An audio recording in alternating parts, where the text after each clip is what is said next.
বাংলাদেশে যদি কমিউনিস্টরাও কোনো দিন আসে তাহলে ইসলাম ফেরার সম্ভাবনা আছে, কিন্তু জামায়াতের কাছে ক্ষমতা গেলে বাংলাদেশে ইসলাম শেষ হয়ে যাবে।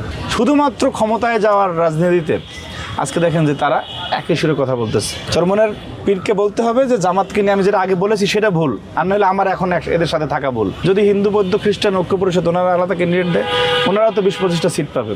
এই যে চরমনাই, ফতোয়াবাজ, এরা এবং আজকে যারা বাংলাদেশের স্বাধীনতার বিরুদ্ধে ছিল তাদের মধ্যে যে ঐক্যটা হয়েছে পিয়ার পদ্ধতি নিয়ে, দেখেন স্বার্থের জন্য মানুষ কতটা নিচে নামতে পারে।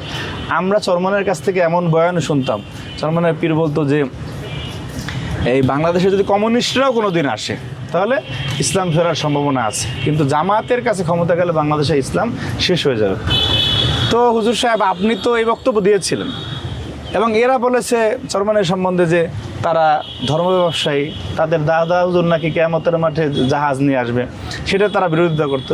এবং অনেক রকম বক্তব্য আছে পরস্পর বিরোধী, যে একজন আর একজনকে পথভ্রষ্ট বলে। শুধুমাত্র ক্ষমতায় যাওয়ার রাজনীতিতে আজকে দেখেন যে তারা একই সুরে কথা বলতেছে, অথচ কেউ কারো আকিদা চেঞ্জ করে নেয়। আপনার জামাতের যে বদরুদ্দিন সাহেবের আকিদা থেকে কি তারা সরে আসে নাই, আর চরমনাইয়ের হুজুরে তারাও তাদের ইসলাম থেকে সরে আসে নাই। তাহলে ওই যে আগে যে বক্তব্যগুলি দিয়ে মানুষকে বিভ্রান্ত করেছেন, সেই বক্তব্য থেকে তো আপনাদের সরে আসতে হবে।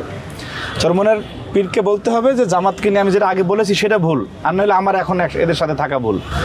সে জায়গাটা তো আসতে হবে, কিন্তু তারা তো সে জায়গায় আসবে না, তারা শুধু মানুষকে বিভ্রান্তি করা। বান্ডেল থাকলে প্রতি সেনমানিতে টাকা বাঁচবে। বিকাশ সেনমানি বান্ডেল কিনে জিতুন প্রতি লেনদেনে।